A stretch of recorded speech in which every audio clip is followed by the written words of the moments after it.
Bonjour, bienvenue dans l'émission À cœur ouvert. Aujourd'hui, nous sommes chez Clémentine. Merci de nous recevoir. Mais bienvenue, très heureuse de vous avoir à la maison. C'est très gentil. Alors, est-ce que tu peux te présenter, s'il te plaît, nous dire un petit peu, nous parler un peu de ton parcours? Alors, je suis Clémentine Miserol, je tiens un blog spécialisé de cuisine sans gluten qui s'appelle Clem sans gluten. Et j'ai écrit aussi des livres de cuisine qui sont là, évidemment spécialisés sur la cuisine sans gluten. Et je suis une grande amoureuse de la Provence. Très bien. Alors, d'ailleurs, oui, je te sais très attachée à la Provence et tout particulièrement à Salerne. Oui. Tout comme l'était ton grand-père Pierre Moineau, Oui. qui était un grand homme, un grand écrivain, un académicien. Oui. Et justement, qu'appréciait-il tout particulièrement ici, à Salerne? Il est tombé amoureux de cet endroit. Je crois que d'abord, il a un lien très particulier avec la Provence parce qu'il était soldat pendant la Deuxième Guerre mondiale et il a fait le débarquement de Ramatuelle. Donc ça lui a, je pense que la Provence, même si comme beaucoup de soldats qui ont vécu ce drame, ils se sont peu exprimés, la Provence a eu une place vraiment très particulière dans son cœur. Mais Ramatuelle, c'est le bord de mer. Et lui, il venait d'un endroit qui était un peu plus campagnard. Et dans cet arrière-pays, il a trouvé le parfait équilibre. Son amour pour la Provence, avec cette lumière extraordinaire, les oliviers, la vie douce, la vie où on prend le temps de déguster chaque journée. Et en même temps, on est dans l'arrière-pays et on a encore les biquettes qui font la transhumance, on a encore des fermiers, des fermes. Et c'était le parfait équilibre, je crois, pour lui. En tout cas, ça lui a beaucoup porté d'inspiration parce qu'il a écrit de très nombreux livres ici, dans cette maison. D'accord. Et ça, c'est son dernier livre qui s'appelle La Saint-Jean d'été. Oui. Et ce qui est très touchant, c'est que le dernier texte de ce dernier livre est consacré exactement à cet endroit, ce platane, où on est en train ici de discuter. Voilà. Merveilleux. Alors d'ailleurs, au travers de tes recettes, tu parles de Provence. Oui. Est-ce encore plus le cas depuis que tu vis à Salerne? Oui. Alors, il faut savoir que d'abord, j'ai passé toutes mes vacances d'été ici. Devenue adulte, et encore plus quand je suis devenue maman, j'ai passé toutes mes vacances, c'est-à-dire les vacances d'hiver, les vacances d'automne, d'hiver, de printemps, toutes les vacances c'était dans cette maison parce qu'on est vraiment tombé amoureux de cette maison. Et du côté de mon père, on est d'origine grecque et la Méditerranée, cette garrigue, ces odeurs sont vraiment très très fortes et très ancrées. Et je crois que une des choses que je préfère le plus ici, c'est par exemple, c'est les odeurs. Quand tu as le mélange de la résine de pin avec le thym, le parfum du romarin, tout ça chauffé avec le soleil, c'est un parfum qui est vraiment unique et on peut pas y être insensible. C'est ma Madeleine de Proust et j'aime énormément cette région. D'abord, je la trouve très généreuse et je trouve aussi que dans notre arrière-pays, on est béni des dieux. Dans le sens où on a la beauté de la Provence, on a les oliviers, on a la lavande, on a cette lumière qui est exceptionnelle, ce soleil, on a des couchers de soleil qui sont roses, orange feu, vraiment qui sont somptueux. Et on a cette chance extraordinaire, c'est qu'on a des sources. Donc c'est ce qu'on appelle la Provence verte. Ce qui permet d'avoir une agriculture, ce qui permet d'avoir des légumes exceptionnels, ça permet d'avoir des fruits exceptionnels. Et stratégiquement, si tu prends une carte de France, on est à moins d'une heure de Marseille et de la Criée, on est aussi dans les alpages, on est vraiment... c'est merveilleux, quoi. On est hyper bénis des dieux, on est vraiment gâtés d'être ici. Oui. C'est une chance. C'est une très grande chance et je crois que tous les habitants de la région savent la chance qu'on a. Oui. C'est bien connu, Salerne est le centre de la Terre. Voilà, de la terre cuite. Exactement. Absolument.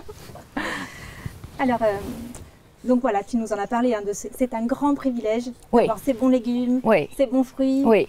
Et cet or liquide. L'huile d'olive, évidemment, évidemment. Mais tu sais, je crois aussi que on a dans le caractère provençal, on laisse du temps et on sait attendre les saisons.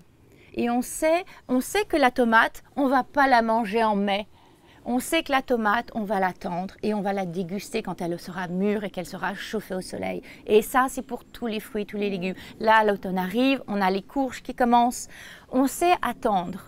Et ça, c'est quelque chose qui est typique de cette région. On sait savourer les choses. Et ça, c'est pas le cas partout. Oui, mais tu le remarques d'autant plus que tu...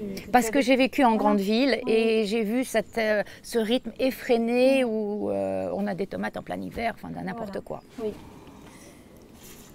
Donc, comment es-tu venue à la cuisine sans gluten?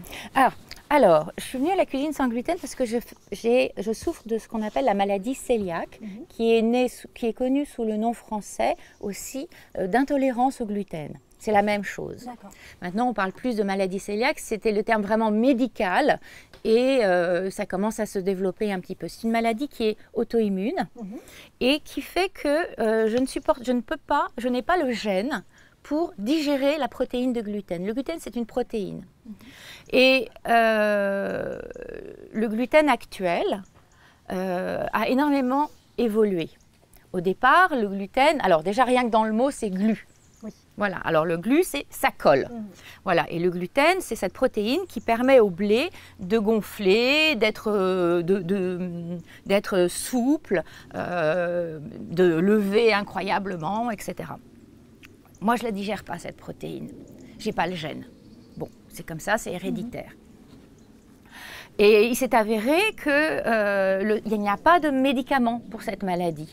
La seule chose qu'on peut faire, et qui est indispensable et qui est vitale, c'est un régime strict sans gluten. Donc, quand le diagnostic est tombé, je me suis dit, bon ben voilà, je vais me mettre à la cuisine. Il s'avère que j'ai un mari qui a une maman qui cuisine très bien. Donc, j'ai dû relever le défi, me dire, bon, on se retrousse les manches, on va faire de la cuisine. Je voulais aussi que moi, j'avais cette obligation. J'ai une petite cuisine. Donc, normalement, quand on doit manger sans gluten, on ne peut même pas supporter, quand on est cœliaque, une contamination. C'est-à-dire que moi, si j'utilise le même toaster de pain, par exemple, qu'un pain plein de gluten, ça va me rendre malade. Parce que le gluten, comme le nom dit glu, ça colle partout. Donc, on ne peut pas utiliser la même planche à pain, on ne peut pas utiliser les mêmes casseroles, voilà. Il faut vraiment avoir tout séparé. Pas du tout de traces. Il faut qu'il n'y ait pas de traces. Et il faut avoir une grande cuisine. Et moi, je n'ai pas une grande cuisine. Donc, par la force des choses, j'ai mis toute ma famille au sans gluten. Et le challenge, c'était, ça doit être sans gluten, mais pour eux, ça ne doit rien changer. Parce qu'eux, ils n'ont pas à être punis, entre guillemets, de cette situation. Donc, j'ai développé beaucoup de recettes. Ce qui s'est passé, ce qui a démarré le blog, c'est que le besoin de manger sans gluten est nécessaire pour une grande variété de pathologies.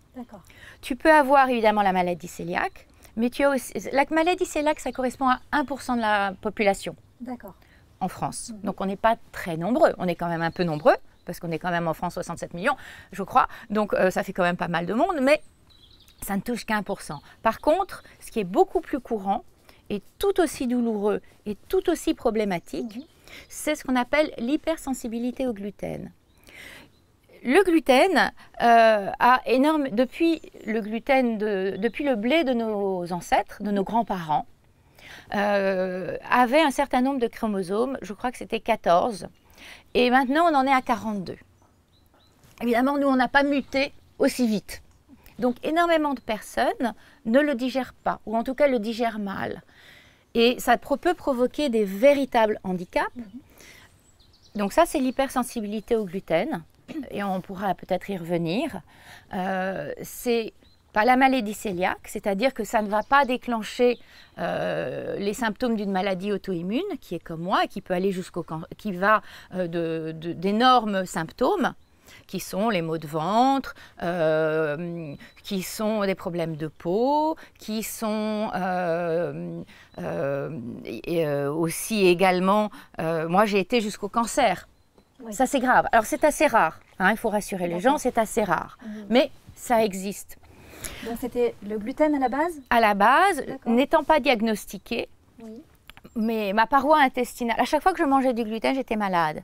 On se disait, bon, elle est petite, elle est sensible. Et on ne parlait pas encore de gluten. On ne parlait pas, on ne le savait pas. Mais c'est très compliqué parce que c'est une maladie qui a 300 symptômes différents d'une personne à l'autre. Donc, tu vas voir le médecin, tu dis, j'ai très mal à la main, j'ai très mal à la tête. Il va pas penser une seconde que tu peux avoir la maladie cœliaque. Oui. Ça va. Les symptômes, si tu veux, je te les ai écrits. Ça va. De la douleur abdominale dont je te parlais, qui sont classiques avec soit la diarrhée, soit la constipation, soit des maux de ventre et des crampes terribles. Moi, j'avais des maux de ventre tellement forts que je tombais dans les pommes, ce qui n'est pas très pratique. Tu vois, surtout dans le métro parisien, c'est pas très pratique. Ça va au problème de peau, donc de l'eczéma, du rash cutané ou de la dermatite herpétiforme. D'accord. Par exemple, pour un exemple précis, moi, j'avais des problèmes de ventre qui étaient très graves. On n'arrivait pas à le diagnostiquer et les symptômes ont évolué jusqu'à ce que j'ai des problèmes dermiques. J'ai été voir un dermatologue qui m'a dit, écoutez, je crois savoir ce que vous avez. On a fait un test sanguin et qui a été positif. On a fait une biopsie et ainsi de suite. Comme ça, on a pu poser enfin un vrai diagnostic sur cette maladie. Mais ça va des douleurs abdominales, des problèmes de peau, des maux de tête, de la fatigue. Tu peux avoir l'esprit embrouillé. Tu peux avoir, tu peux avoir des ballonnements. Tu peux avoir des engourdissements des membres. Tu as forcément de l'anémie puisque ton corps n'absorbe plus les nutriments. Tu peux avoir des pertes de connaissance, comme moi j'ai eu souvent. Tu peux avoir des brûlures gastriques, des nausées, des vomissements, des inflammations de la langue, des aftes.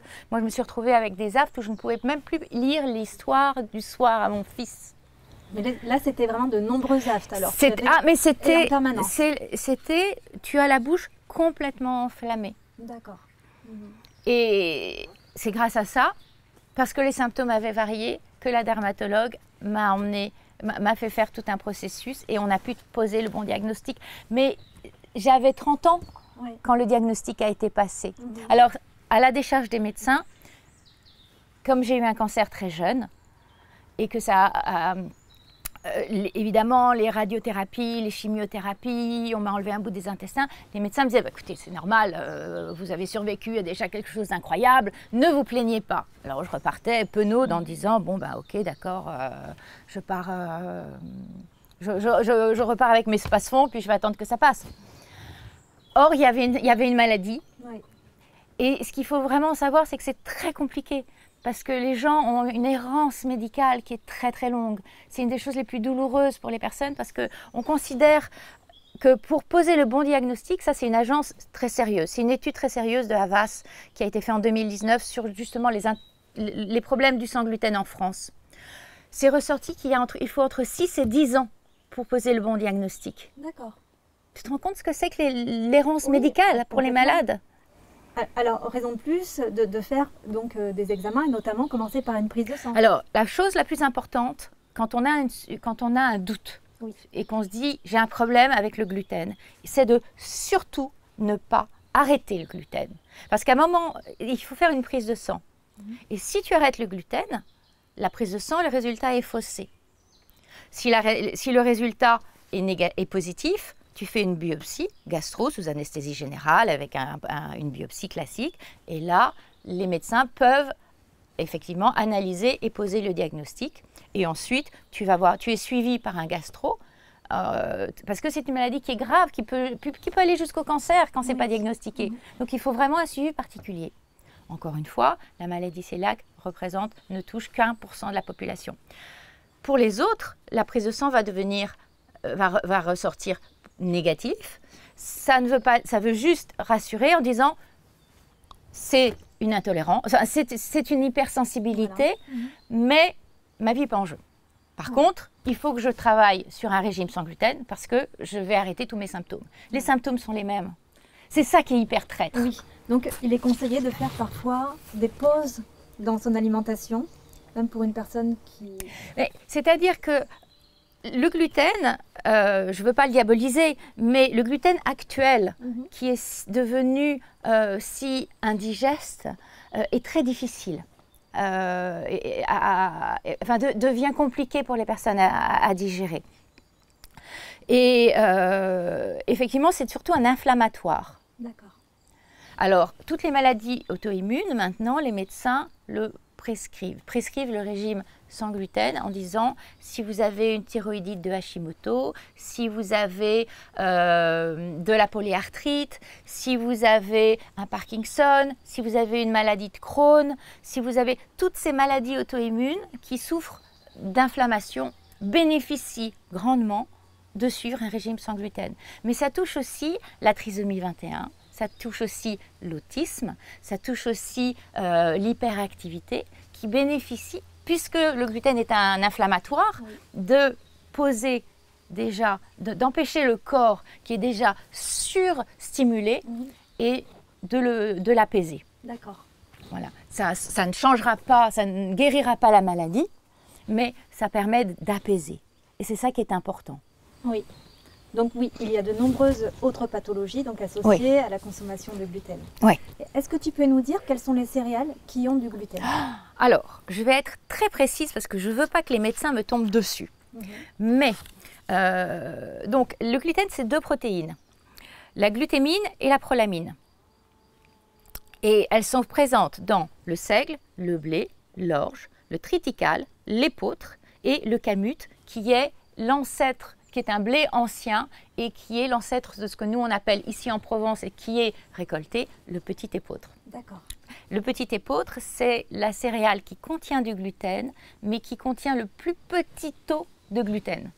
Donc par exemple, les personnes hypersensibles, souvent, peuvent manger du petit épeautre quand il est bien fait, que c'est une farine de qualité. Il faut que je prends une seconde pour parler de l'avoine, parce que le pauvre avoine, on n'arrête pas de lui dire « mais si, il est plein de gluten ». Non, l'avoine ne possède pas de gluten dans sa composition. Par contre, il a une protéine qui est proche du gluten. Et malheureusement, il a été cultivé en alternance avec le blé. On faisait une année blé, une année avoine, une année blé, une année avoine. Et alors, du coup, forcément, il y avait ce qu'on appelle la cross-contamination. C'est-à-dire qu'en ramassant le blé une année, eh ben, le tracteur, l'année suivante, il ramassait l'avoine et évidemment, il y avait des traces. Ce qui était le problème. Voilà. C'est pour ça qu'aujourd'hui, on voit c'est bien spécifié sur les paquets d'avoine. Sans traces ou alors sans gluten. Voilà. Parce que ça veut dire que ce sont des champs d'avoine, et il y en a heureusement de plus en plus, qui sont cultivés uniquement en avoine, pas en alternance, avec des machines qui ne récoltent que de l'avoine, et donc il n'y a pas de contamination. Et quelles sont les céréales qui n'ont pas de gluten, qui sont plus nombreuses? Alors, c'est ça qui est bien, c'est qu'on a ces céréales qui ont du gluten, mais on en a plus. On peut cuisiner avec plus de farine sans gluten. Alors, je vais plutôt te parler des farines, parce que nous, on parle de cuisine. Oui. Mais il y a beaucoup plus de farines qui sont naturellement sans gluten. Et c'est là où on va se régaler, parce que tu vas voir, on a la farine de coco, la farine de soja, la farine de pois chiche. On va cuisiner avec la farine de pois chiche tout à l'heure, parce que c'est la farine locale. On a la farine de lentilles vertes, on a la farine de sarrasin chez nos amis, nos voisins les Bretons. On a la farine de quinoa, on a la farine de riz et la farine de riz complet. Nos amis la Camargue, la Provence encore une fois, la farine d'amarante, la farine de maïs qui nous vient de nos voisins italiens.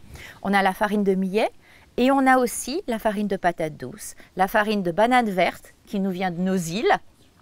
On a la farine de châtaigne qui vient de Corse. Oui. On a la farine de lupin, on a la farine de sorgho, qui elle nous vient de plus loin, nous vient d'Afrique, comme la farine de teff. Et on a aussi la farine de tapioca, qui elle nous vient d'Amérique du Sud, qui nous vient du Brésil. Et je ne parle même pas de toutes nos poudres d'amandes et de noisettes, qui sont des merveilles. Et l'amande, c'est absolument exceptionnel. D'abord, on en a ici.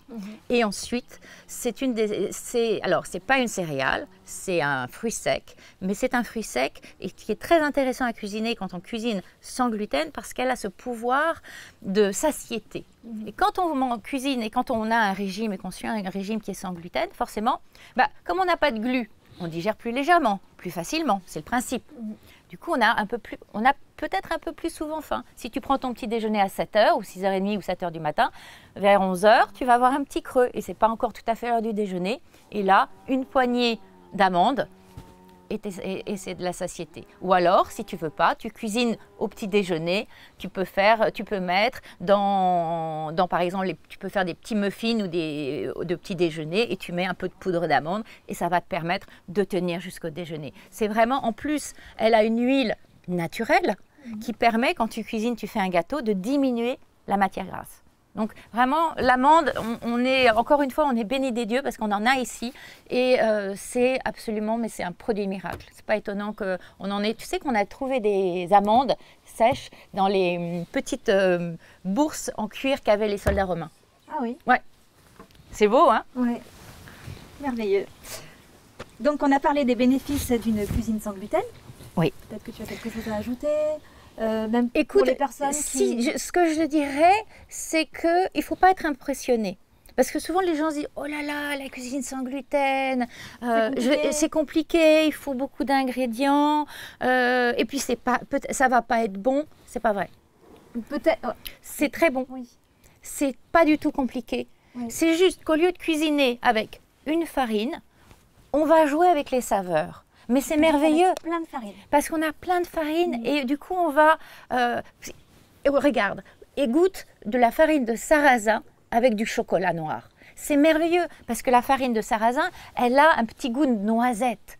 Et alors un petit goût torréfié. Et ça relève la saveur du sarrasin. Si tu fais un gâteau au chocolat, c'est super bon. Si tu fais, par exemple, le millet aussi a un petit goût de noisette. Et en même temps, le millet, elle a cette couleur or. Donc tu vas avoir, si tu mets du millet dans ton gâteau, tu vas avoir cette sublime couleur or. C'est appétant, ça donne envie. Et c'est plein de saveurs différentes qui t'ouvrent l'esprit. Et surtout, ça te permet d'avoir différentes textures et de t'ouvrir et d'utiliser tout ce que la nature et la France te permet d'avoir. Donc différents apports. Différents apports minéraux pour la santé. Et c'est vraiment... Enfin, moi, je trouve que... On me dirait aujourd'hui, on a un remède miracle. Tu peux remanger du gluten. Bon, peut-être que je me mangerai un petit croissant. Oui.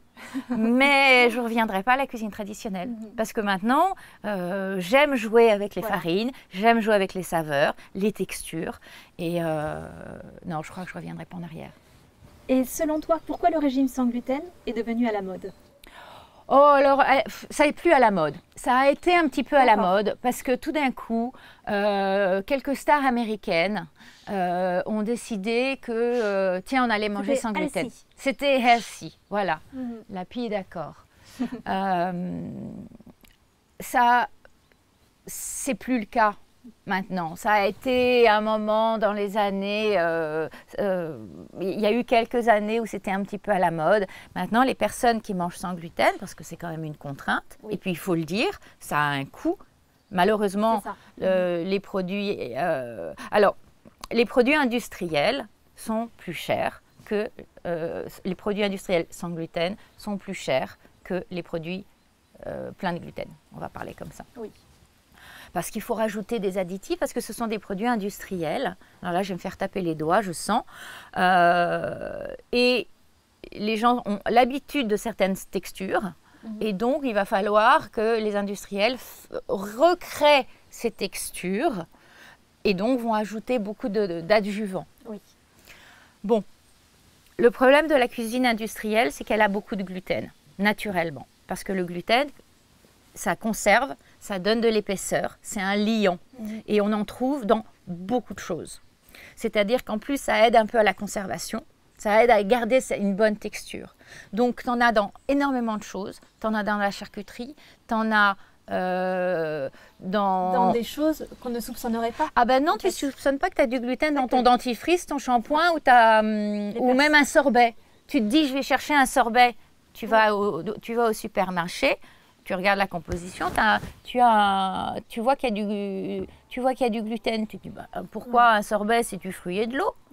Mais ça permet de lier, de conserver une belle texture. Et donc, c'est pour ça que c'est très compliqué. C'est pour ça que les personnes qui mangent sans gluten, et en plus, c'est beaucoup plus cher. Donc, les personnes qui mangent sans gluten ont tendance à plus cuisiner à la maison. Et c'est aussi une des raisons pour lesquelles les gens disent, il y a cette fausse idée qui dit, ah, le gluten, ça fait maigrir. Non, le gluten, ça ne fait pas maigrir. Sauf que, par répercussion, tu arrêtes de manger des choses industrielles. Déjà, tu te portes mieux. Oui.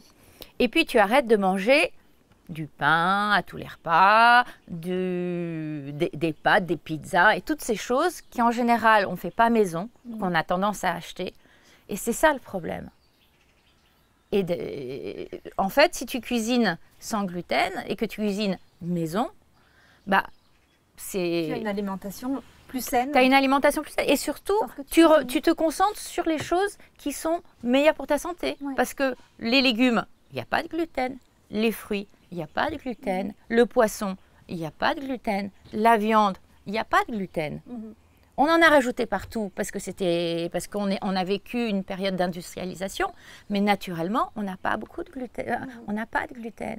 Le fameux régime méditerranéen, qu'on parle de Blue Zone, où on a en Grèce tous ces centenaires incroyables qui pètent la forme, c'est parce qu'ils ont une alimentation maison, traditionnelle. La matière grasse, c'est l'huile d'olive, qui est très bonne pour la santé. C'est beaucoup de légumes, c'est peu de viande. Et donc, c'est manger de saison. Donc, le vrai bénéfice d'un régime sans gluten, c'est que tu vas plus cuisiner maison et que du coup, tu vas cuisiner sainement. Voilà.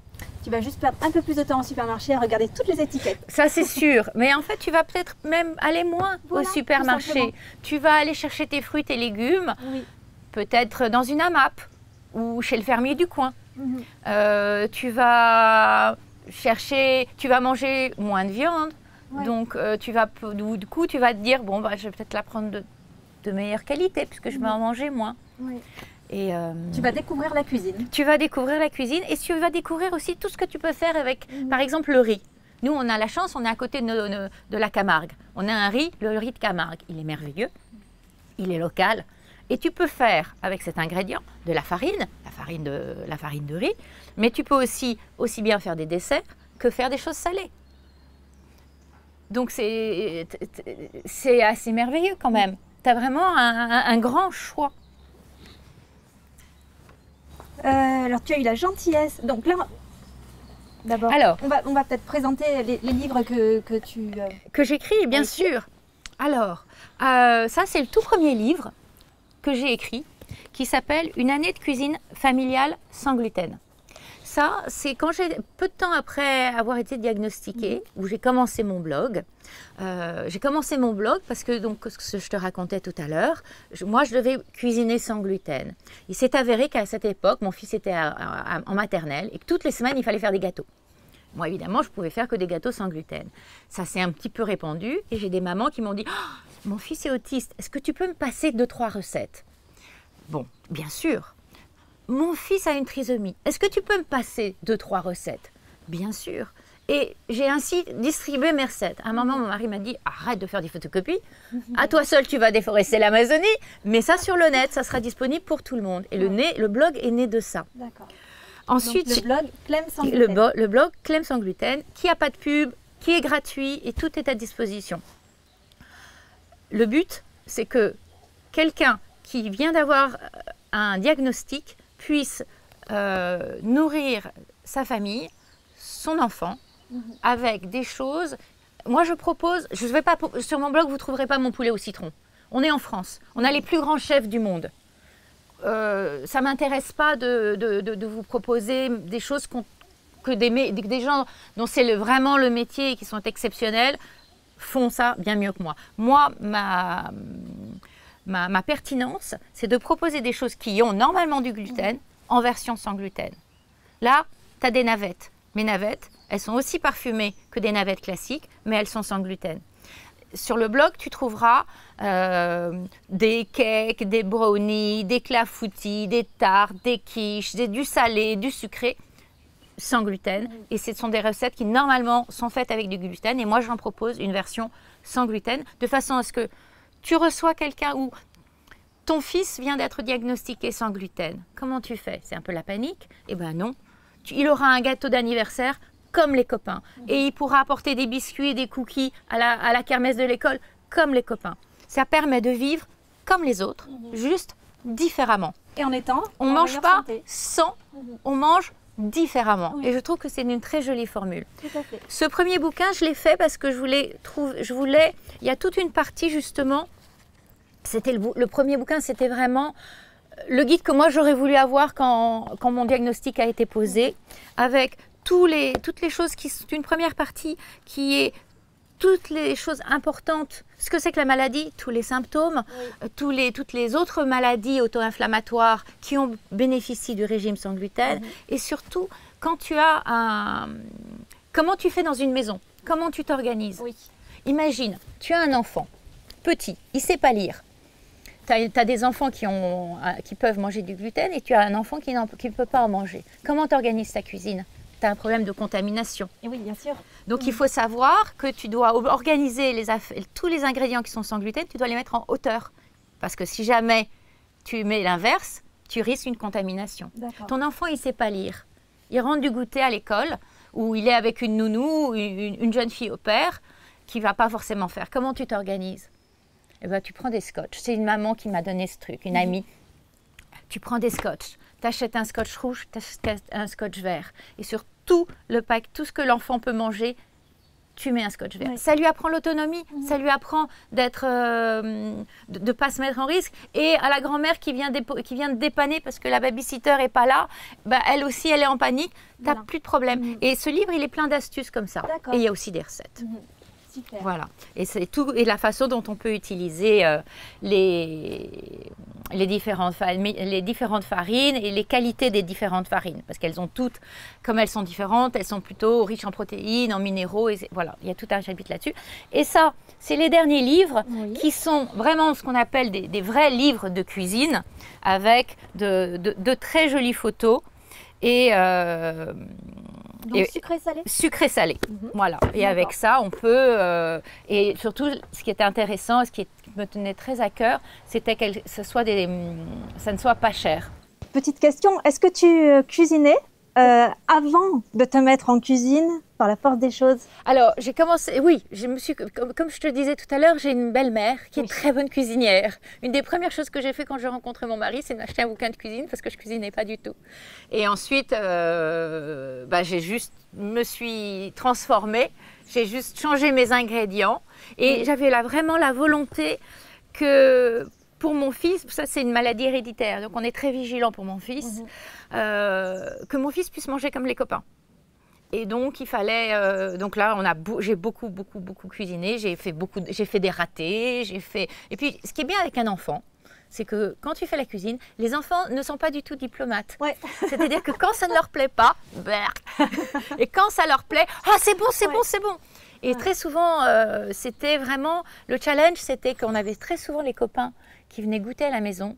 Et ça, c'était le meilleur des tests. Parce que c'est des gamins qui, eux, avaient l'habitude de manger du gluten chez eux. Des petits cow-boys cobayes. Des petits cow-boys cobayes. Et c'était vraiment l'idée de savoir s'ils mangeaient. Et effectivement, quand je voyais que le gâteau avait été, le goûter et le gâteau avaient été complètement mangés, je me disais, c'est bon. Validé, c'est bon, on la garde cette recette. Génial. Donc là, tu as la gentillesse de nous amener dans ta cuisine. Oui. Pour nous faire une recette. Une recette très simple, avec peu d'ingrédients, mais je voulais que ça mette en avant quelques ingrédients qui sont typiques de la région, c'est-à-dire la farine de pois chiche, agrémentée et décorée d'un peu d'amandes et de quelques pistaches, parce que ça y est, les pistachiers reviennent dans la région. Donc, je voulais leur rendre honneur avec ça. Génial. On y va? Un petit brownie au chocolat avec... super. Allez, Merci. on y va. Alors Vera, voilà, on fait un brownie au chocolat avec pour farine de la farine de pois chiche. On commence, on met le chocolat. Alors, une chose importante, souvent il y a du gluten ou des traces de gluten dans le chocolat. Donc il faut vraiment choisir un chocolat où il est indiqué pas de traces de gluten. Ça, c'est aussi, ça vaut le coup sur beaucoup d'ingrédients, puisque comme ce que je disais tout à l'heure, il y a souvent des traces. Et pour les personnes, ça marche pour les personnes qui sont cœliaques, hein, les personnes qui sont simplement hypersensibles ou les personnes qui ont besoin d'un régime sans gluten pour des raisons de maladies auto-immunes. C'est bon, il n'y a pas besoin de ce problème-là, de cette sécurité-là. Ensuite, je rajoute du beurre. J'ai 80 g de beurre, ce qui n'est pas énorme parce que dans un gâteau classique, on est plutôt autour de 100-150, parfois même 200 g de beurre. Mais la farine de pois chiche permet de garder une souplesse. Je vais faire fondre ça au bain-marie. Ensuite, je rajouterai 80 g de sucre. Je rajouterai une pincée de sel. Je rajouterai ensuite un petit peu de vanille, 3 œufs, de la farine de pois chiche. Je te conseille, quand c'est de la farine de pois chiche, de la tamiser parce qu'on a toujours un petit peu de grain de la petite pellicule, de la petite écorce du pois chiche. Donc moi, je tamise toujours ma farine et d'ailleurs, je mélange toujours tous mes ingrédients secs ensemble.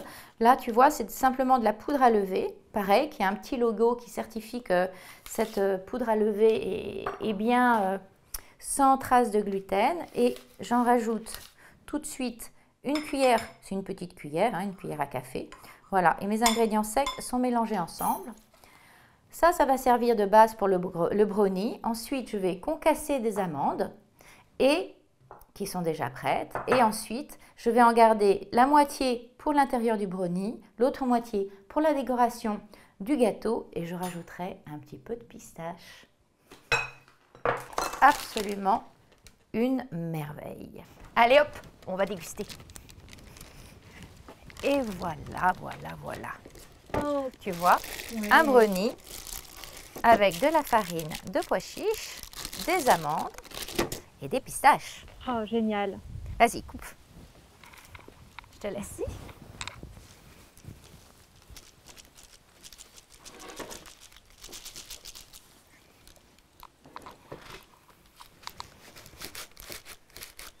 Oh, plus petit coupe en petits bouts. Oui. Ah bon?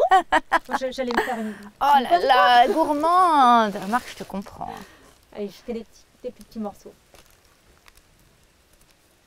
Ce qui est bon avec le brownie, c'est qu'on peut le manger aussi bien avec une tasse de thé qu'un petit café.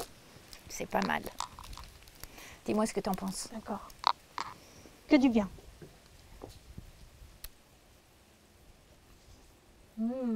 C'est bon? Tu vois, la farine de pois chiche, la farine de pois chiche, c'est vraiment, vraiment très intéressant. Et c'est plein de protéines. Donc en plus, c'est bon pour la santé. C'est vraiment, c'est extra. On a beaucoup de chance. Merci. Très léger. Ouais. Ça croustille bien avec les amandes. On pourra donner la recette? Mais bien sûr, elle est pour vous. Super. Inventée pour vous. Oh, génial. Une exclusivité. Exclusivité pour vous. Exclusivité Canal D. Absolument. Délicieux. C'était un plaisir de vous avoir à la maison. Merci mille fois Clémentine. Avec plaisir, vraiment. Vous êtes toujours les bienvenus. Merci beaucoup Clémentine de nous avoir reçus pour ce délicieux moment. On a appris plein de choses. Et je vous dis à bientôt pour une prochaine émission.